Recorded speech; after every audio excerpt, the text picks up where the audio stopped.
तो दोस्तों, अब हम अगली क्लास पढ़ाएंगे आप लोगों को। अभी तक हमने पढ़ा है सब्जेक्ट मैथ, ट्रिग्नोमेट्री के कुछ सवाल। अब हम लोग पढ़ेंगे केमिस्ट्री।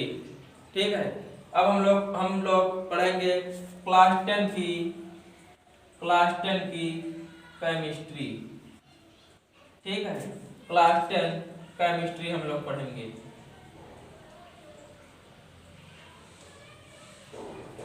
तो अभी हमने मैथ में पढ़ा है ट्रिग्नोमेट्री यानी कि त्रिकोणमिति के कुछ सवाल बताए हैं। अब अगली क्लास हमारी है केमिस्ट्री। तो दोस्तों देखिए, केमिस्ट्री में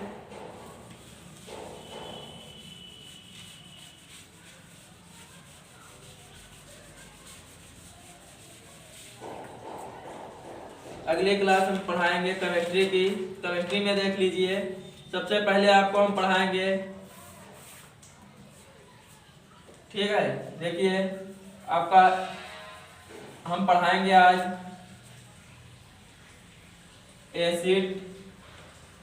acids comma bases and salts.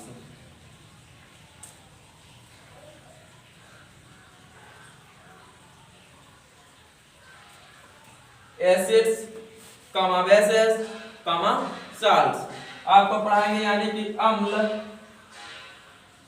Comma क्षार कॉमा लवण। आज हम लोग अम्ल, क्षार एवं लवण की डिफिनीशन पढ़ेंगे, उनके भौतिक गुण पढ़ेंगे, उनके रासायनिक गुण पढ़ेंगे और उनके उपयोग पढ़ेंगे। तो देखिए, पहले आपका आता है एसिड यानी कि अम्ल। सबसे पहले आपका आता है एसिड, यानी कि एसिड की परिभाषा क्या होती है। ठीक है, देखिए किसी पदार्थ का स्वाद जांचने के लिए उसे 3 भागों में बांटा गया है। किसी पदार्थ का स्वाद जांचने के लिए उसे 3 भागों में बांटा गया है। पहला है आपका अम्ल, दूसरा क्षार, तीसरा लवण। तो सबसे पहले हम लोग पढ़ेंगे अम्ल के विषय में पढ़ेंगे। देखिए, जो अम्ल है आपका, अम्ल कौन कौन सा है, अम्लों के नाम अभी बाद में हम बताएंगे। सबसे पहले इसकी डिफिनीशन, अम्ल की डेफिनिशन यानी कि इसकी परिभाषा क्या होती है। अम्ल की डेफिनिशन,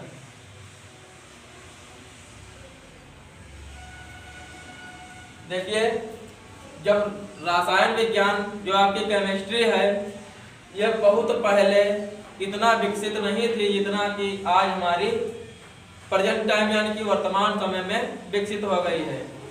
तो हमें इसकी परिभाषा है, डेफिनेशन है, तो हमें पहले केवल एक डेफिनेशन पता थी। वह कौन थी? प्राचीन अवधारणा।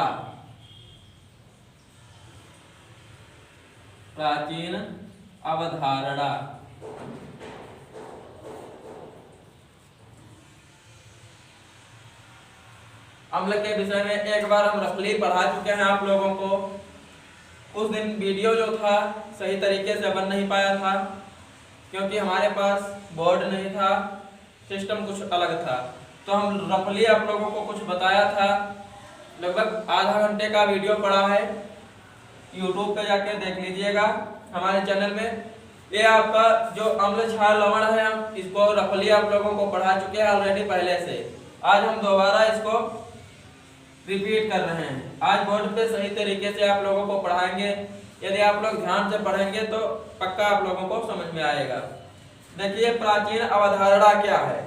इसकी जो प्राचीन अवधारणा है, इसके अंतर्गत बताया गया है कि वे सारे पदार्थ जो स्वाद में खट्टे होते हैं उन्हें हम अम्ल कहते हैं। आपकी जो प्राचीन अवधारणा है, जब आपकी केमिस्ट्री इतना विकसित नहीं थी, डेवलप नहीं थी, तो हमें केवल एक ही परिभाषा पता थी। वो कौन से है कि जो अम्ल होते हैं उनका स्वाद कैसा होता है? खट्टा होता है। अम्लों का स्वाद खट्टा होता है, तो यानी कि उनके स्वाद को जांच कर बताया गया कि ये अम्ल हैं, ये क्षार हैं और ये लवण हैं। तो जो अम्ल हैं इसकी आपकी परिभाषा हो जाएगी, वे सभी पदार्थ जो स्वाद में खट्टे होते हैं अम्ल कहलाते हैं। स्वाद में खट्टे होते हैं।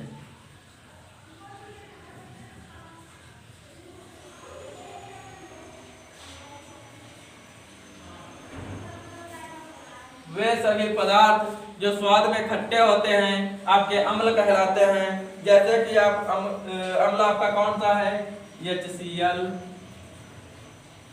ये आपका हो गया, HCl आपका हो गया, और आपका H2SO4, ये आपका हो गया, और CH3COOH, ये आपके अम्ल हैं। इनका स्वाद कैसा होगा, खट्टा होगा।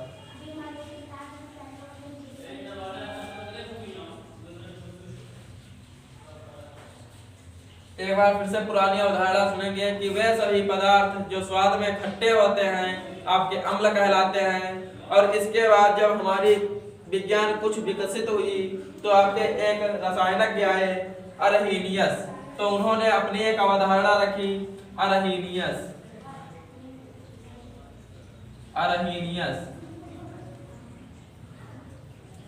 ये आपके एक रसायनज्ञ हैं, ठीक है। इनकी अवधारणा क्या है,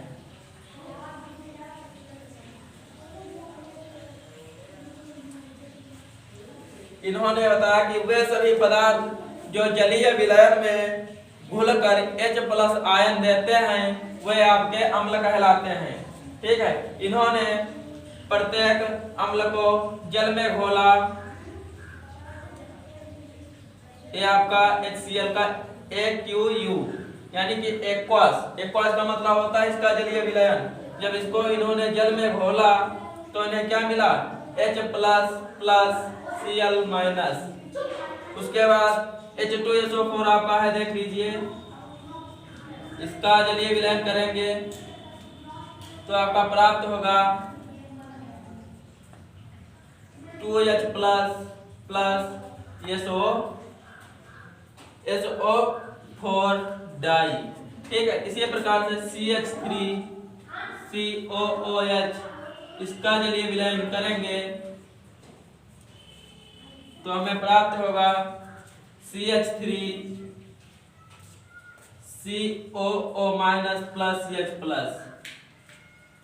देखिए, जब आपके रासायनिक अरहेनियस ने प्रत्येक अम्ल का जलीय विलयन बनाया तो उसमें देखा कि H+ आयन जो है वह टूटकर मतलब अलग हो जाता है। तो उन्होंने बताया कि वे सभी पदार्थ जो अपने जलीय विलयन में H+ आयन देते हैं वे आपके अम्ल कहलाते हैं। जैसे कि आपकी रिएक्शन यहाँ दी गई है, HCl का जलीय विलयन किया गया तो H+ आयन तथा Cl- आयन में टूट गया। इसी प्रकार से दूसरी आपकी जो दी गई है H2SO4 एक्वास यानी कि इसका जलीय विलयन जब बनाया गया तो ये भी आपका H+SO4 डाई में टूट गया। इसके बाद तीसरा है आपका CH3COOH, इसका जलीय विलयन जब बनाया गया तो यह भी CH3COO- H+ आयन में टूट गया। तो उन्होंने जब यह देखा कि प्रत्येक अम्ल, ये जो आपका प्रत्येक अम्ल है या अपने जलीय विलयन में H+ आयन देता है, तो उन्होंने यह गेस लगाया कि जो अम्ल होते हैं वे जलीय विलयन में अपना H+ आयन देते हैं तो वे आपके अम्ल होंगे। तो उन्होंने बताया कि वे सभी पदार्थ जो जलीय विलयन में घुलकर H+ आयन देते हैं आपके अम्ल कहलाते हैं। इसके बाद जब हमारी केमिस्ट्री कुछ और डेवलप हुई तो एक आपके दो रसायनज्ञ आए, उनका नाम है ब्रास्टेड-लॉरी, ठीक है, ब्रास्टेड-लॉरी।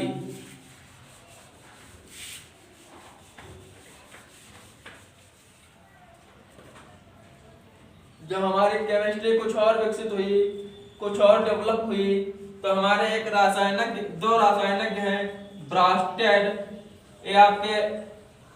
ब्रास्टेड भी आपके रासायनिक हैं और ये आपके लॉरी भी हैं। इन दोनों ने मिलकर एक अवधारणा रखी, वह क्या है,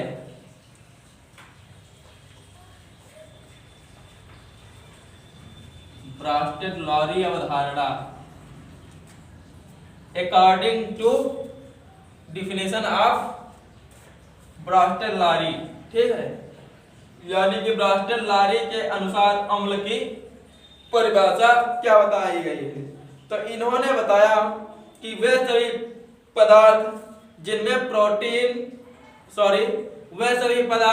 जिनमें प्रोटॉन दान करने की प्रवृत्ति पाई जाती है या फिर हाइड्रोनियम आयन बनाने की प्रवृत्ति होती है, वे आपके क्या कहलाते हैं, अम्ल। यानी कि प्रोटॉन दान करने की प्रवृत्ति हो, प्रोटॉन दान करने की प्रवृत्ति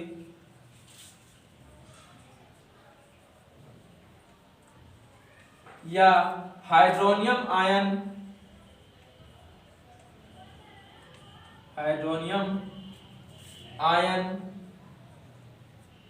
बनाने की प्रवृत्ति हो, ठीक है,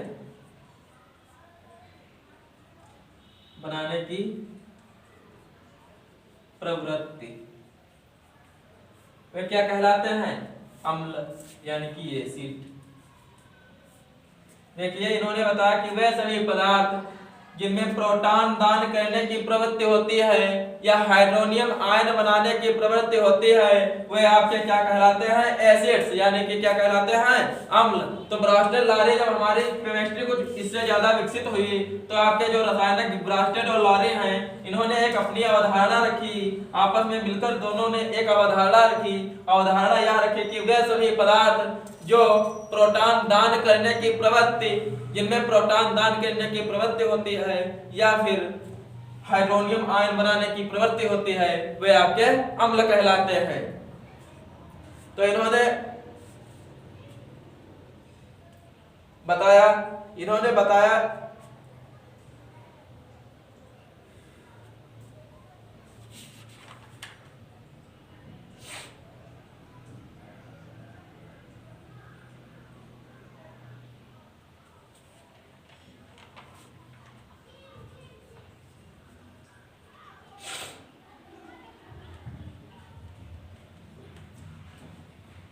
देखिए जो मधुमक्खी होती है, मधुमक्खी के डंक में कौन सा अम्ल पाया जाता है,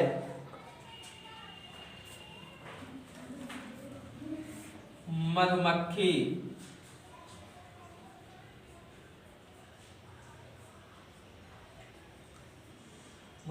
के डंक में कौन सा अम्ल पाया जाता है, मेथेनोइक।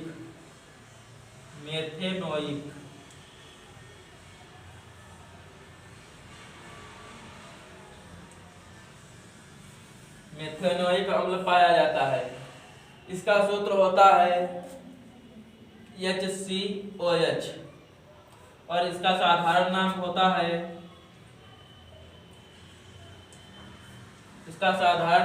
है फार्मिक अम्ल।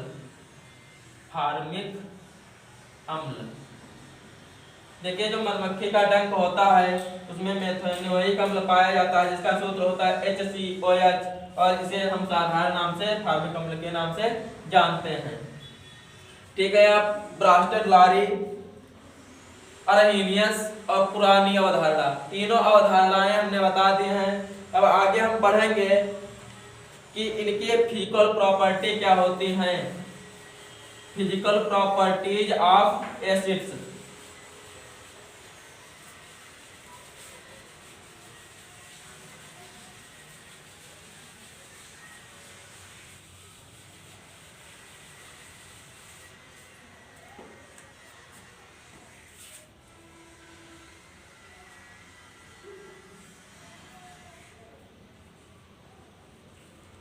Physical properties of acids, physical properties of acid यानी कि अम्लों के भौतिक गुण क्या होते हैं। तो जो पुरानी अवधारणा है उसमें पहले ही बताया गया है कि इनका स्वाद खट्टा होता है,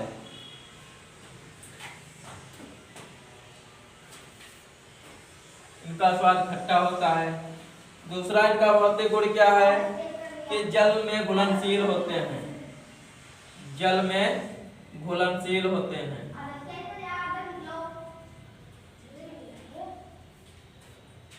जल में घुलनशील। आपका तीसरा क्या हो जाएगा, ये जलीय विलयन में H+ आयन देते हैं, ठीक है, तो सीधे लिखेंगे H+ आयन देते हैं।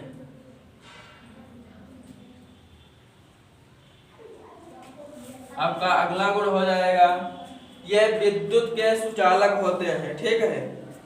ये जलीय विलयन में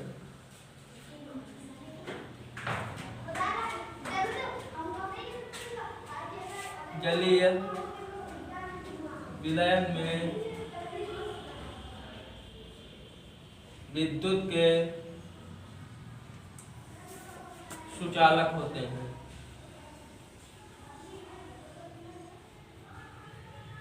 विद्युत के सुचालक होते हैं। अगला हो जाएगा इनका गुण, अगला क्या है, ये प्रबल संचारक होते हैं।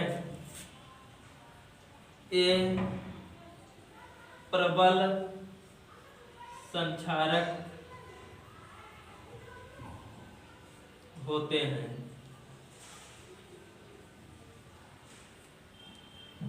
अगला इनका हो जाएगा, ये नीले लिटमस पेपर को लाल कर देते हैं।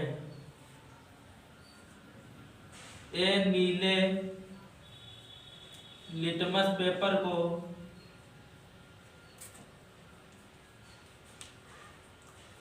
लाल कर देते हैं।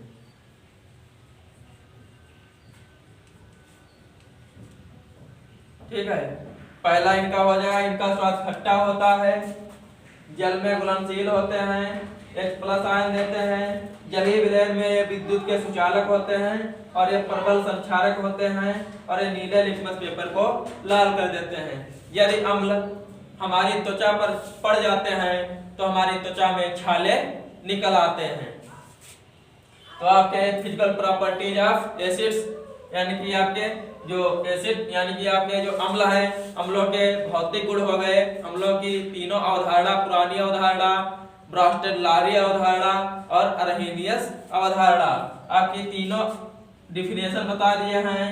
और आपके फिजिकल प्रॉपर्टीज ऑफ एसिड्स यानी कि इनके अम्लों के भौतिक गुण भी बता दिए हैं। बाकी रासायनिक गुण और इनके उपयोग कल की क्लास में बताएंगे। आज की क्लास में इतना ही बताएंगे। अम्लों की परिभाषाएं कितनी होती हैं? अम्लों की परिभाषाएं 3 होती हैं। इसमें थोड़ा बताना रह गया है, आपका लिटमस पेपर जो होता है, ठीक है, ये क्या होता है लिटमस पेपर? लिटमस पेपर आपका, इसे हम प्राकृतिक सूचक कहते हैं। प्राकृतिक सूचक, इससे यह पता चलता है कि जो विलयन है वह अम्लीय है या क्षारीय है। ठीक है, जो आपका सूचक है लिटमस पेपर है, या इसे हम प्राकृतिक सूचक कहते हैं। और यह विलयन को यह जांच कर बताता है कि जो हमारा विलयन है वह अम्लीय है या क्षारीय है। और यह आपका जो थाइलोफाइटा समूह होता है, यह हमारा थाइलोफाइटा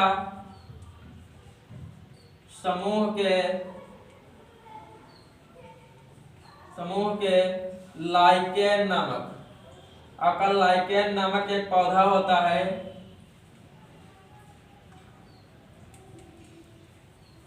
लाइकेन नामक पौधे से प्राप्त किया जाता है।